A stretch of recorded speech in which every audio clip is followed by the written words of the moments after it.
40k is a really difficult game to learn, and the purpose of this video today is to go over various games that I played, talk about the strategies that I use to either win or lose these games so that you watching this video can become a better player. In this game in particular, it was me playing the Eldar, as you can see over here on the bottom of the screen, versus my opponent playing the Ultramarines over here on the top. Now, when we're taking a look at this, we take a look at the battlefield. We have an objective over here off to the left. We have an objective over here off to the right. There's an objective here in the center. There's also another one over here in the corner. And then mirroring this objective in the bottom right, we have one behind this building. You can kind of see it right there. When we take a look at how my opponent decided to deploy, he put a unit, a tank over here with hell blasters. In other words, like very damaging weapons, inside this tank over here with this unit of aggressors that have a pretty decent range of movement. These things move pretty fast, and then you put the rest of his army over here. But the most important thing that I ask myself when I play is like, all right, well, which one of these models are going to be able to shoot on turn one, and where are they going to be able to shoot? To me, this Desolation Squad unit over here in the corner is probably my most important. That decided how I was going to deploy, because that Desolation Squad, first of all, it does a ton of damage, and they have indirect fire, so they can kind of shoot wherever they want, and they have massive range. So what I decided to do was to take all of my squishy units and I placed them on this side of the board, so that Desolation Squad would have to then move to the center of the board where they can be shot to have access to shoot at my smaller units. So when you're playing against your opponents, you have to sit there and ask them, like, how much movement does this unit have over here? What's the range of that gun over there? How far can this gun shoot? Does this have indirect fire? Just so that you know where you can move your models safely. Because I ended up learning that those hell blasters, this unit right here, there's another unit inside here, only have a 24-inch range. So even if my opponent was to move his hell blasters over here on turn one, anything behind this line practically, even a bit further, anything behind this line right here would still be considered safe. It's one of those things where you have to deploy your models in an area where you know they're going to be safe, and you dictate what your opponent's going to be able to shoot at. Because earlier we were talking about the Desolation Squad. I placed my Wraith Guard in the spot over here. There is a Spirit Seer inside this unit, so I essentially can just resurrect one of my Wraith Guard every single turn, so I wasn't too concerned with him shooting into that spot. And then I also have my War Walkers over here in this spot, so if he was to shoot at that, they have a 4-up invulnerable save, and I'm not too concerned with him shooting at my War Walkers. Space Marines have an ability called Oath of Moment that allows them to re-roll hits and re-roll wounds on one specific target. And knowing this, I took one of my War Walkers and placed him right out here in the open, you'll notice. So that if my opponent was going to do Oath of Moment, his only Oath of Moment target, the only thing that he has line of sight on, would be this War Walker over here in the corner. And I'm not too concerned with losing a War Walker, honestly. But as luck would have it, I would end up winning the first turn roll. What you'll notice is that I moved my units because I went first, keeping in mind that these War Walkers actually have a 9-inch scout move. So right when the game starts, they're able to move 9 inches. So these models right here were previously over here in the corner to start.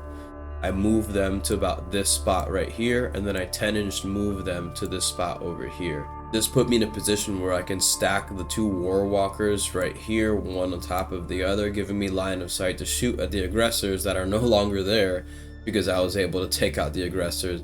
And it was also just enough range for me to be able to move my support weapon into land shots over here and take out those aggressors. And I was also able to take this War Walker, advance him forward, and then move him up to the spot so I could shoot at that tank in this corner over here as well. And now basically my opponent has no presence other than that unit of hell blasters that was inside the tank. They're actually behind this building over here, so this is probably has to be my next target, because when I'm playing, you know, I have an objective over here off to the right, there's an objective over here, and then I have one in the center. And for me, all I really want to do is just have one more objective than my opponent. So when I play specifically with the Eldar, because they have the ability to do so much damage, I just really pick spots and put units into positions like this Warwalker, where it's really obvious that my opponent's going to be able to land shots easily there, but at the same time it puts me in a place where I'm like, you're shooting at that easily because I want you to shoot at that easily. After my opponent had moved, you're going to notice over here off to the side in the corner that we have a Hellblaster right there, and he ended up taking his Blade Guard, moving it into here, and then moving all of the Hellblasters over here up the center. Unfortunately for him, kind of puts those units within line of sight of some of my units, so I would be able to take some shots at them. But notice how that Warwalker that was previously, this Warwalker was previously over there off to the left. The Eldar have an ability called Phantasm, so I can just take a unit and move it 7 inches. And lo and behold, he ended up calling that Warwalker that was in this corner his Oath of Moment target, because he was going to be able to shoot here with those Hellblasters, and then he could also shoot over here with some Hellblasters as well, and the Desolation Squad into that spot, so he would be getting rerolls on those shots. But because of Phantasm, I was able to just take that Warwalker and then put him over here in the corner. Now, because that Warwalker is inside the corner, they're no longer able to shoot, he's no longer able to shoot, but the Desolation Squad's still gonna be able to shoot because they have indirect fire and can shoot anywhere they want because they're awesome. And he ended up shooting into that model and dealing, I think, just 2 wounds to it, and that was all the shooting that he had done that entire phase. So you got to think about, when you can dictate where your opponent shoots, it puts you in a position where you're playing the game for your opponents, because you're deciding what they're shooting at and where they're moving. Because now that I had moved or cleared everything up on this left side, because I really overloaded on this left side, notice that I'm not even doing anything with the right over here. I still haven't even moved these Wraith Guard, because in my mind, if I can keep these Wraith Guards safe by the 3rd or 4th turn, if I still have an entire 10-man unit, I highly doubt that after all those turns, my opponent's going to have enough damage to be able to take out my Wraith Guard. And not only that, I also have an Avatar of Cain over here in the corner as well, so I think it'd just be really difficult for my opponent to take down my big units if I can delete a lot of their firepower going into turn 3, 4, and 5. So what I ended up doing was removing that Hellblaster unit over here. I deep strike, not even deep strike, I just brought in my 2 units of Dark Reapers from Strategic Reserves, which you see over here in the corner, and shot into that spot over there in the corner. I believe I was able to reach with a support weapon, my D cannon, into that spot over there as well, wiped out that unit essentially, and then I was able to set up shots with my Warwalkers into the Hellblasters over here in the corner, and then I moved my Wraith Lord over here into the corner. You know, Wraith Lord has 2 Bright Lances, which is like a strength 12 or 14 shot, which allows me to hit on 2s almost every time practically, which is really cool. And yeah, just setting up so I can just get some good shots. During the next phase, my opponent was able to successfully land a charge with his Blade Guard veterans, because they could advance and charge, which is just a lot of movement, and I didn't know they could do that, but now I know. And then he also had Guilliman over here from this spot move here, and then he moved and then charged into that same spot over there, taking out my Shroud Runners, which at this point in the game, going into practically turn 3, if all you've taken out is one of my Warwalkers and some Shroud Runners, you know, I can live with that, especially if you don't have a ton of like chaff units, because I feel like the Shroud Runners are pretty good at destroying a bunch of really just tiny dumb units with their scatter lasers. However, playing a semi-elite type army in the Ultramarines, you don't really care about losing those units too much, the Shroud Runners. So he was able to take that out, but now look at the position that I'm in, that he's left in. You know, I have the Avatar of Cain, 2 units of Dark Reapers, a D cannon, my Wraith Lord that can pop out to this spot, then I can move back enough so that I'm still outside of that 24-inch range of these Hellblasters to shoot. And I also have my Wraith Guard over here in the spot, and I can just turn my 2 Warwalkers over here to be able to shoot.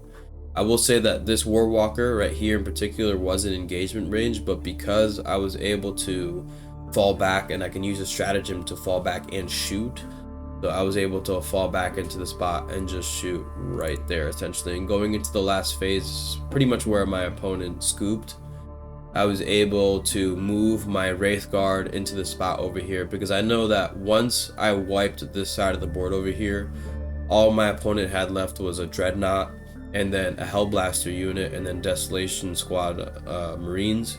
That put me in a position where, like, alright, you don't have enough firepower to take out my Wraith Guard, even knowing that during every time it's my turn, I'm gonna get another Wraith Guard back. So it doesn't really matter how many you destroy. I'm just gonna, it's always that -1 to the amount you destroy, because I'm gonna get some of them back. And I have my Avatar of Cain. It just puts you in a position where your opponent is not playing their game. Your opponent is playing the game that you're telling them to play. And when you can control your opponent's movement, that's when you put yourself in a position where it's just difficult for your opponent to do anything, because they just have to constantly respond to what you're doing. And when you can do that, and even if we look over here in the first turn, like even if my opponent did go first, right? Let's just imagine that they went first. You know, I would just be able to, you know, where's he gonna go with this? He can move this unit over here, or he can move this unit to the center, right? Who is he gonna be able to shoot at if he moves this to the center, right? He may be able to shoot at this, you know, may be able to shoot at a Wraith Guard or two that I can get back. Keeping in mind though that I can scout, so I could push this Warwalker into the corner over here.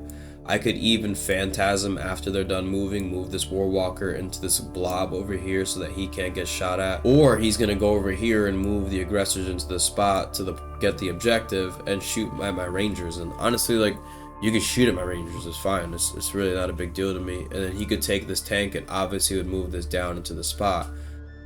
And then he had previously moved these units up to this spot right here. So I would have negated this entire point of shooting over here. He would have moved the tank over here, moved the aggressors into either of these spots, which, if you notice though, depending on where he moves, he's still within range of my D cannon right here. I can still hit him with both of my Warwalkers if they move out, and they have 4 invulnerable saves, so that's fine if they're in the open.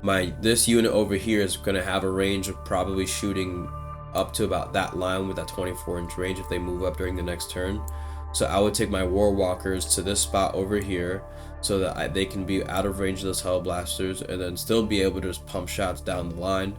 And then I could just take out that Redemptive Dreadnought, and then I could just take out that tank, you know, with my Warwalker over here. I also have a D cannon right over here as well to do a ton of damage. And I have Avatar of Cain over here in this corner as well. And even I think Avatar by himself could probably take on this unit over here after I give him Fortune from the Farseer, just to give him -1 to wound. And you guys are kind of getting the idea, you know, when you're playing the game, you know, you got to ask yourself, like, what do you want to accomplish when you're playing the match? And when you're playing as Eldar, not even just Eldar, any team really, you got to ask yourself, like, how am I going to be controlling this game? And how am I going to force my opponent's moves? And by you deciding where your opponents move, it puts you in a position where you are essentially taking your opponent's turn by forcing their movement. And by forcing their movement, it puts you in a chance to win the game like I did over here. It also helps when your army is incredibly strong and you get rerolls on everything, which is nice. But I've also done the same exact thing with Death Guard, and Death Guard are unanimously known as one of the worst armies in the game, even though I'm undefeated playing as Death Guard.